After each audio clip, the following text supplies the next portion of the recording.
Certamente você, assim como eu, ouvimos uma história sobre como havia ocorrido o regime militar. Eu tenho a impressão que muitos cresceram com a influência de que aquele período era uma história era uma narrativa entre terríveis tiranos e idealistas, altruístas, democratas, que decidiram arriscar tudo e sacrificar suas vidas pelo bem, pela justiça, etc. Essa interpretação do período, chame-se como quiser, ditadura militar, regime militar, etc. Esse viés interpretativo, ele vigorou e foi fundamentalmente influente e determinante, inclusive, até a Lava Jato, até efetivamente a Lava Jato. Quando se pergunta sobre o legado político da Lava Jato, me parece inevitável reconhecer que não seria possível reinterpretar ou interpretar, também como se queira, este período do regime militar não fosse a destruição moral, não fosse a reinterpretação ou a revisão, para muitos, do que era a esquerda. A Lava Jato, ela lançou um holofote sobre um dos atores que apareciam naquele período. Ou seja, até então, conforme o cânone da história, Lula, Dilma, etc., se comportavam como mártires, né? E seus adversários, o regime militar, era composto por aqueles terríveis tiranos que eu comentei. Essa era a vulgata. Essa era a interpretação dominante. O caminho dos fatos que leva até a Lava Jato certamente é parte daquela política de coalizão a qual eu estudei e é determinante também para se compreender a própria Lava Jato. Mas, especificamente, a operação Lava Jato tem um mérito de produzir um efeito interessante, muito lógico, mas sua execução é particularmente viva, me parece, ao estudo. A consequência produzida, o resultado. Como aquela história do regime militar é uma narrativa de, portanto, um vilão, que são os militares, e um herói, que é a esquerda. No momento em que a Lava Jato destruiu a identidade moral, a integridade da esquerda, tudo o que a esquerda, tudo o que ela tocava, tudo em que ela se alicerçava, passou a ser também não só questionável, como questionado. A destruição, a expressão identitária da Lava Jato sobre a esquerda, caracterizando-a, expressando-a para talvez inclusive a maioria da população como um grupo de vermes hipócritas, repulsivos, repugnantes, covardes em suas mais incisivas formas de corrupção, etc. Todos esses peculiares adjetivos que seriam aplicáveis à ótica de quem vê, a ótica que a Lava Jato lança sobre a esquerda. Você pode discutir tudo a respeito desses elementos, mas é indubitável que a Lava Jato ela aniquila a autoridade moral, ética. Isso certamente resvala, lógica inclusive, isso certamente resvala de maneira violenta, intensa, na natureza política da esquerda, na possibilidade, nas capacidades, no potencial político da esquerda.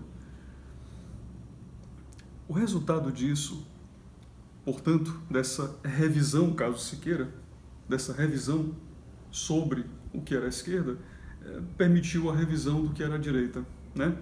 Isso viabiliza a revisão do que era a direita, porque se eu olho para o herói, perceba, se eu olho para o herói, a Lava Jato faz com que o herói seja revelado como vilão. Hein? Então, o próximo passo lógico é olhar a história, reconhecer, né? É procurar conhecer novamente.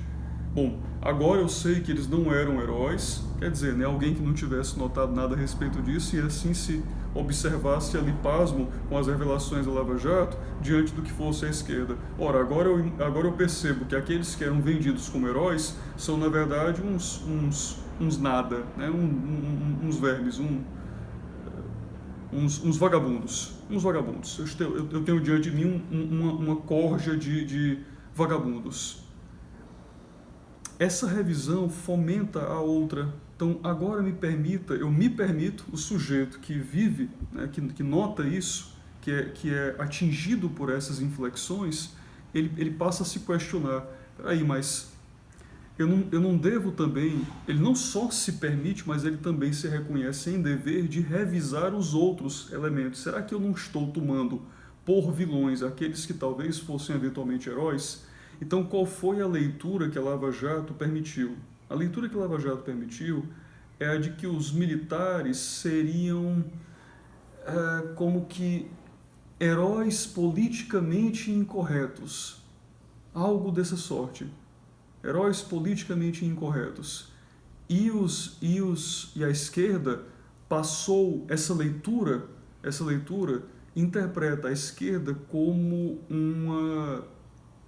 aqueles revolucionários, não é?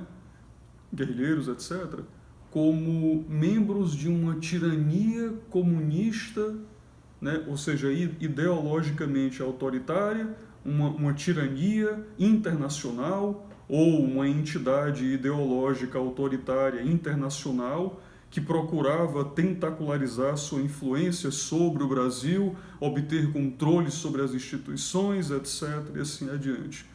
Essa reinterpretação que é tão antagonizada pelos meios primários, né, ou que se queiram primários de mídia, né, a grande TV, a grande mídia, né, ou a velha mídia, como também se gosta de chamar.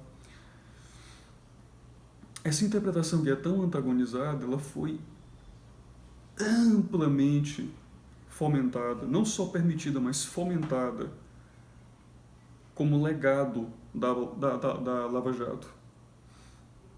Ou seja, é possível afirmar que as condições ideais para a ascensão da direita no Brasil e a releitura sobre o período do regime militar só existem graças ao trabalho de crítica da esquerda que as investigações da Lava Jato,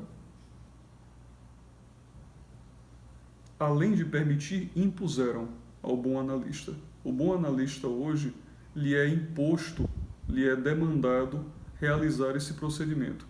A esquerda, inclusive, tentou aplicar algo de maneira similar em uma estratégia interessante, né, que seria talvez, inclusive, tópico de outro vídeo, quando supostamente hackeou as contas dos membros da Lava Jato, isso já com o governo eleito, né? Hackeou os membros da Lava Jato e lhes obteve os diálogos, né? Lhes obteve o histórico de diálogos, etc., das comunicações. É interessante porque a esquerda, depois de ter a sua reputação completamente destruída, basicamente hoje, a esquerda é sinônimo de corrupção. efetivamente hoje a esquerda é sinônimo de corrupção. Você não consegue ter... É imanente já. Retirando ali o núcleo de indivíduos, que é, por exemplo, o eleitor inquestionável, né, vamos dizer assim, inquestionável do Lula, talvez a qualquer outro, a primeira palavra que de pronto ocorra quando se menciona a esquerda seja corrupção. Mas, vamos voltar ao ponto, eles hackearam então, ou assim supostamente se hackeou. Eu vou colocar isso supostamente aqui para... Né, são muitas opiniões a respeito, mas... Supostamente foram hackeadas aquelas contas e os diálogos foram obtidos.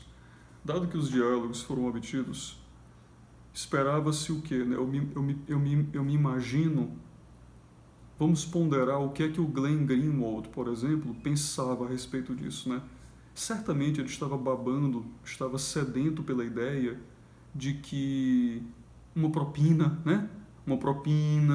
Uma influência, um comando político da operação. Mas o máximo que ele conseguiu ao revelar, quando ele olhou os diálogos, aquilo deve lhe ter surgido com uma certa angústia, porque é interessante a decisão de divulgá-los. Dados os diálogos, ele só conseguiu, no máximo, vender a ideia de que supostamente Moro seria um juiz parcial. Olhe só a gravidade, o quão absurda é a blindagem desse sujeito. Né? Me refiro a Moro. Eu pergunto a você, se os seus diálogos do seu celular fossem divulgados desse modo, explicitados desse modo, imagine a quantidade de interações que esses indivíduos tinham. E a única coisa que dali, depois de tudo hackeado, se explicitou, foi a possível imagem de um juiz parcial. Mas parcial por quem? Parcial contra o quê? Parcialmente inequívoco contra a corrupção. É totalmente depreensível. Porque parcial contra o quê?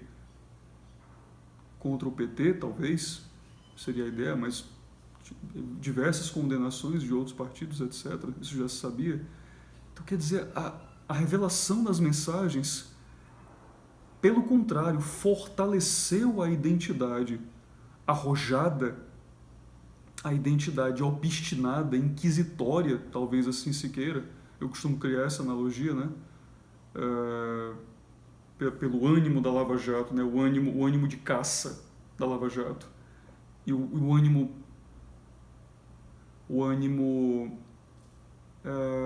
indemovível, né? Inevitável que os leva. Isso apenas ampliou a identidade dos membros de probidade, de correção, diante da opinião pública. Né?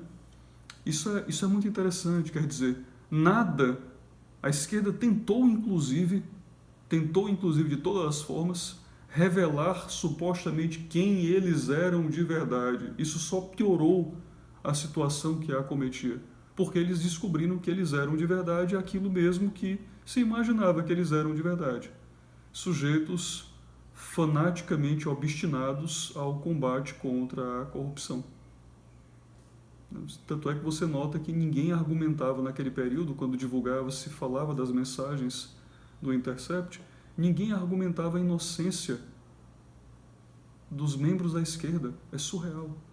A ideia era que seriam feitas grandes revelações sobre a operação. Mas nada. Essa foi a última tentativa. E depois desse Waterloo da esquerda, não sobrou mais nada. Realmente não sobrou mais nada. É claro, esse vídeo não tem uma demanda, porque não é como se fosse agora o aniversário do Lava Jato, mas essas questões me parecem muito meticulosas e influentes demasiado na política atual. Diversos aspectos de leitura política atual, dos eventos atuais, são dramaticamente enriquecidos na precisão das análises se você assim tiver estes elementos em consciência. E eu gostaria de tê-los encontrado em outras oportunidades ou apresentado por outros oradores, mas eu nunca vi essa análise detalhada deste modo. Então, e se eu assim o tivesse, do mesmo jeito que me agrada que ela me houvesse chegado de algum modo, eu certamente agradeceria, se fosse o caso. E aqui está ela.